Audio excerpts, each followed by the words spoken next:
Okay, everyone, I'm back. Jesus. I'm back with another video. Spooky, scary Saturdays and Sundays.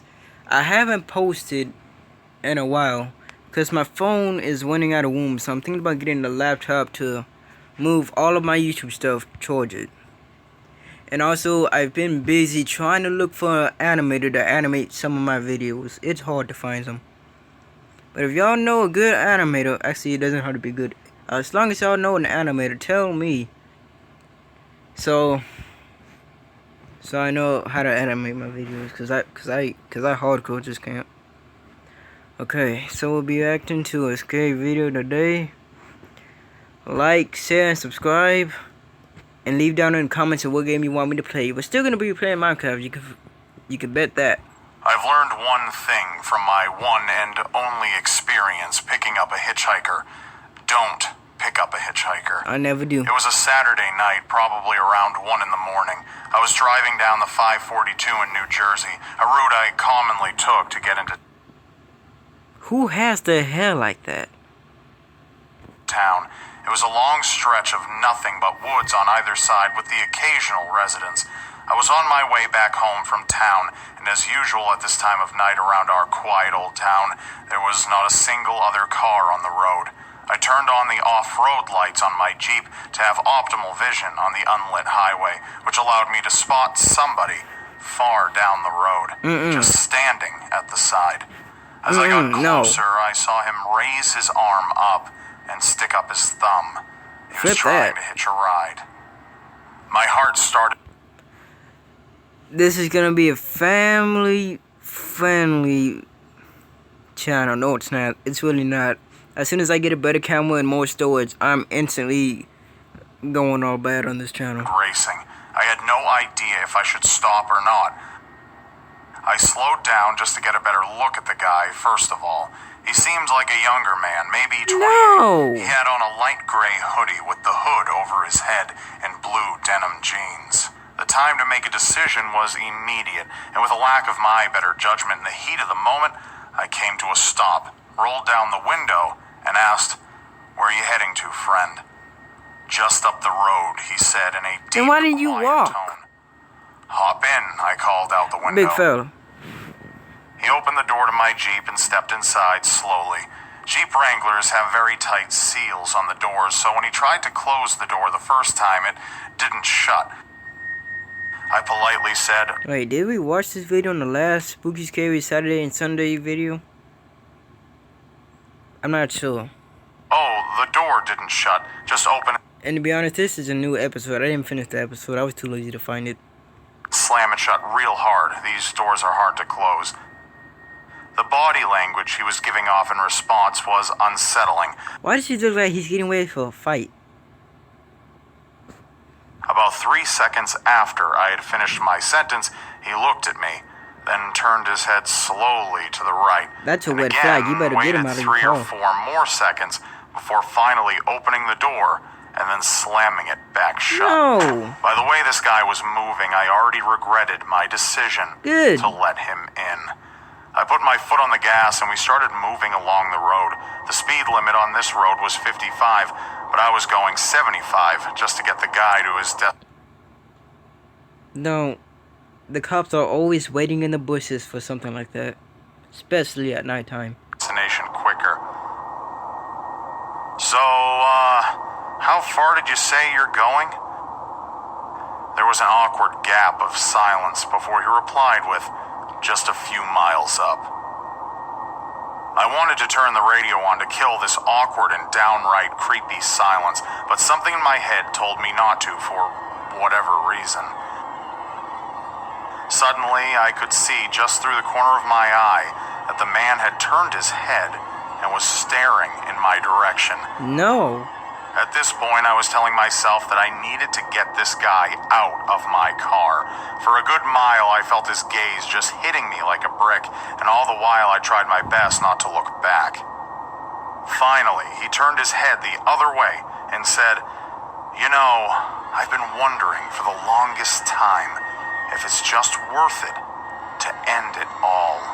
I looked at him in confusion. He dug his hand into his pocket and said, I've been carrying this knife with me for the past few... No. As soon as you see a glimpse of the knife, you hold on to his wrist, squeezing it tight, and punch him in the face until he knocks out. Then push him straight out of your car. I don't care if it's a prank. I'm still beating you up. ...weeks, wondering when the right time would come. He pulled out a big red knife from his pocket. Red knife? At that Nah, that's instant, blood. I felt like my stomach had dropped out of my body. I told him to put the knife away immediately. He told me in a calm, emotionless voice, "Pull over next to that sign." I did what he said, coming to a stop next to a speed limit sign, and what followed still haunts me. He began to slit his forearm next to 3 other scars from previous assumed self-inflicted cuts, and let out a disturbing moan. I managed to choke out the words, "You need to get out of my car right now, buddy." Damn that. He looked at me again and said, "Get out of the car. No, this is my car. I want to show you something." I don't care. I told him no, and he raised his knife up closer to me as an obvious threat. "Just get out for a second. There's something I want to show you behind that sign." Unless you're giving me money to put some gas in my car, you either leave before I stick my foot up your... I wanted to whine so bad, but this is family funny for now. I knew my life was on the line and I had to be smart. I said, "Yeah, okay, man. Let's go." I opened the door to my Jeep, making a point of leaving it open, raised my hands in the air and backed away slowly from the door. He too left the car and started walking over to my side. At the exact moment that he was directly behind the car, I jumped back in, threw it into drive, and floored it down the road, never looking back. I got back home within 10 minutes, still breathing heavily and wanting to throw up. This was the scariest thing that has ever happened to me, and I urge everybody and anybody that if you by some... Oh yeah, I forgot to mention, I went to Walmart and filled up my sniper to the brim. I didn't make a video because I didn't have enough space in my phone. But look here, I got rid of some stuff. But I ate some of the stuff, so it's not gonna be entertaining. Chance, see a hitchhiker on a dead road at some odd hours of the night. Do not take any course of action other than speeding right past them. Unless I know you, I won't pick you up off the street.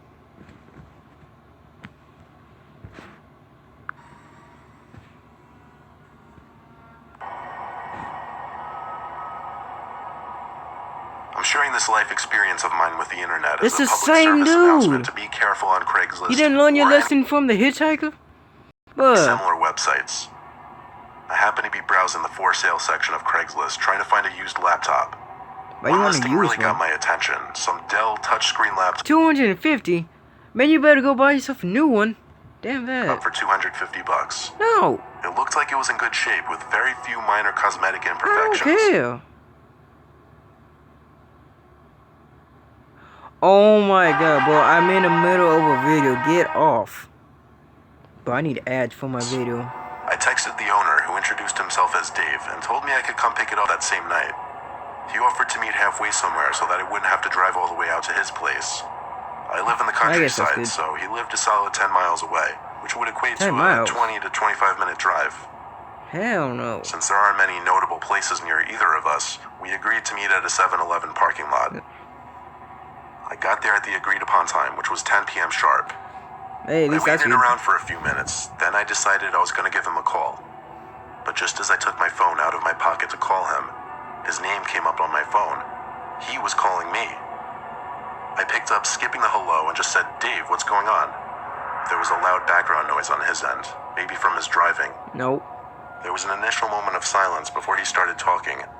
He said he wouldn't be able to make it all the way to 7-Eleven because his car was making weird noises and he didn't want to go too far from home. So he pulled over to the side of the road off some side street. But when we say side streets out here, we don't mean side streets surrounded by buildings or houses. Side streets out here usually mean roads with no streetlights and surrounded... No, you could keep the laptop, never mind. I will buy a new one. ...by forest or farms. He gave some bizarre description of where he was. A farm? I wanna go. There was no way I'd I'd be able to find it ordinarily, so I had him send me his location through his phone.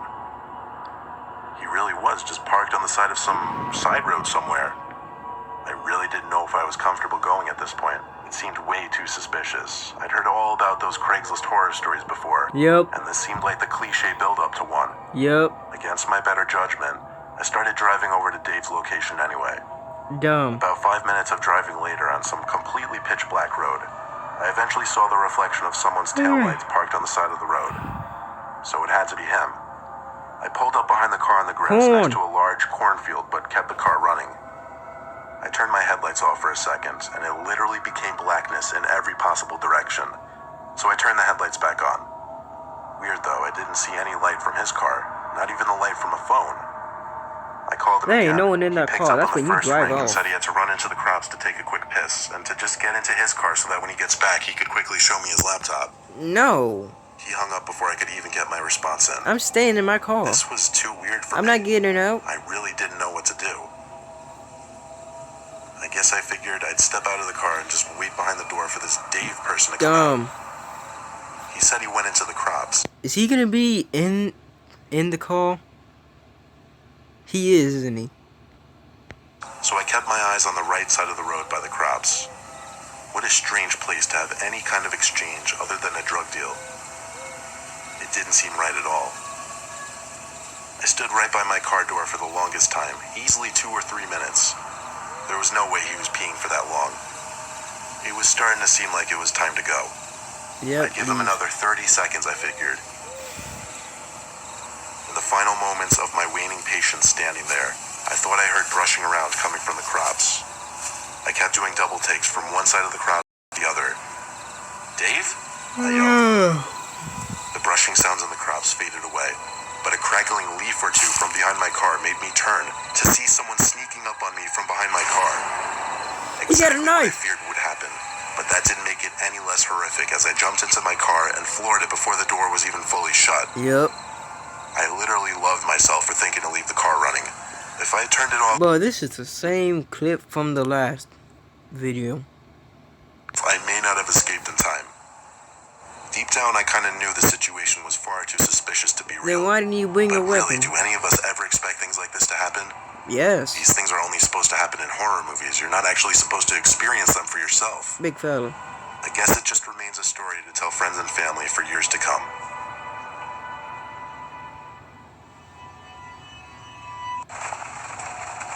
Night part.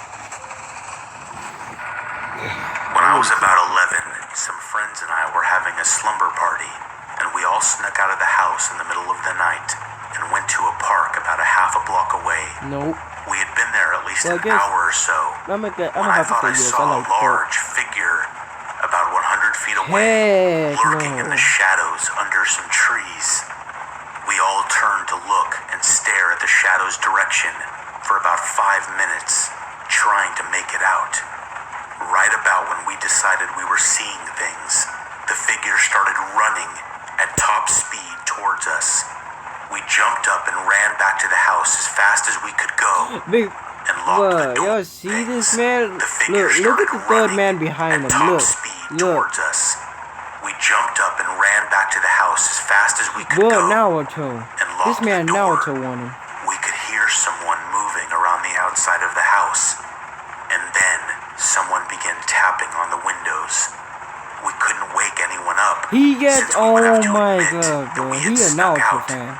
We spent the night huddled together in the middle of the living room. None of us slept that night. I wouldn't either.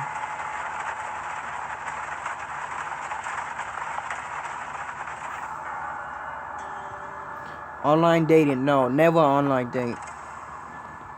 Never. At the time of this story, I had already met a total of 3 people on Match.com. It didn't really work out with 2 of them, and the third one I dated for 4 months.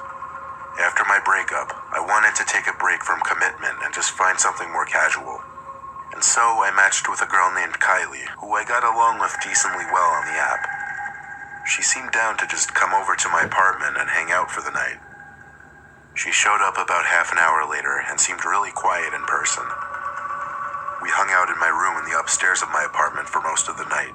Damn, does she We eat just or talked what? for a while watching TV in the background. There were a bunch of awkward silences, but I did my best to fill them with new conversations. In the back of my mind the whole time I was thinking, are we gonna kiss? Does she expect me to move in for the kiss? How do I go about it? Don't But kiss her. hours of talking later, I started to realize there was something wrong with this girl. She became increasingly Really? more emotionless. She was staring off She across looks the room like she as she hasn't talked slowly, eaten. talking about increasingly deep and dark things.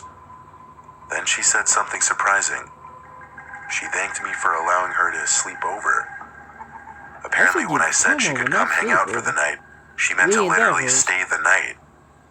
She got off the bed and asked what blanket she could use for the floor.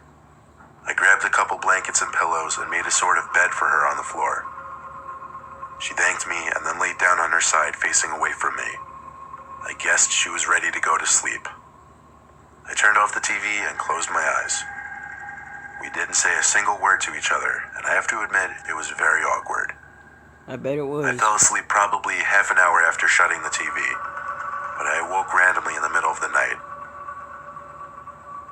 I sat up and looked down at the floor and was able to see that Kylie didn't appear to be laying on the floor anymore. I flipped on the lamp and looked around the room. She wasn't anywhere actually, but just then I heard a voice downstairs. It sounded like it could be Kylie. All the walls in my apartment are paper thin, so noise travels quite easily throughout it. I quietly left my room and stood at the foot of the top of the stairs, listening for what Kylie could be saying. All the lights upstairs were off, but she was talking in a low voice. I just couldn't tell for sure what exactly she was saying. I figured she was on the phone with someone, but still, I went downstairs to check. I stepped into the dark kitchen, and there she was. Nope. But she wasn't on the phone. She was just creepily sitting in one of the chairs facing the wall. No. She seemed to still be muttering to herself. What the? I was frozen. All I could say was, Kylie? She turned her head to me slowly, looked at me for a few seconds, then turned back to face the wall. I went upstairs quickly to my room and crawled into my bed to call my dad. I had to call at least 3 times before he finally picked up, obviously sounding concerned. I told him in a quiet panic that some random girl from online was staying the night, and now she was sitting in my kitchen muttering to herself like a crazy person. He sounded confused as hell, but told me to call 911 if she seemed like she was having some kind of episode to safely get her out of there. Then I looked up and noticed a figure standing by my bedroom door in the dark. It was Kylie. All I saw was the outline of her skinny body. She stood there for maybe 10 seconds. Oh, look at her smile. All I heard was my dad on the other end of the phone saying hello over and over. The next thing I saw was the silhouette of Kylie at my door suddenly charge at me in my bed as she began to scream. She lunged at me and put her hands around my throat, trying to choke me. However, I was able to quickly overpower her and hold her down against the bed. I screamed at my dad to call the cops. I was able to drag the insane girl downstairs by the time the cops came. Unless I get 1,000 subscribers The cops and took y'all her want to away play to them, fill out a play few it. documents. I think it's safe to say that you should always meet people from websites and apps in a safe, public place first. Exactly. Oh no, she got away. She's in your bed. Thank you for watching. Is that it? In all my years of being a police officer in Floyd County, Georgia, I had only experienced 2 horrifying situations. What? I'll share with you the worst of the 2. It was a slow night, and I was patrolling the dirt roads in my cruiser. At this particular spot, there were tiny woods on both sides of the road. And then it all started. I spotted somebody jumping into the woods on the left. I only saw half of them though. They were gone so quickly.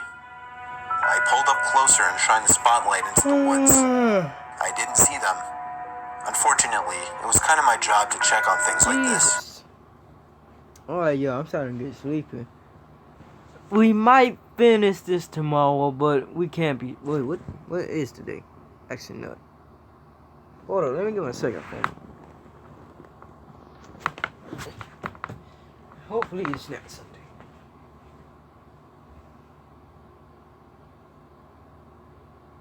Okay, it's Saturday. So tomorrow we might finish this.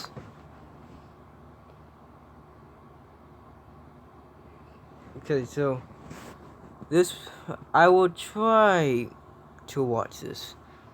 But until then, share my YouTube channel on Facebook, Twitter, Instagram, Snapchat, friends, family. Share it with everyone you know or you might know. Okay? So, till next time,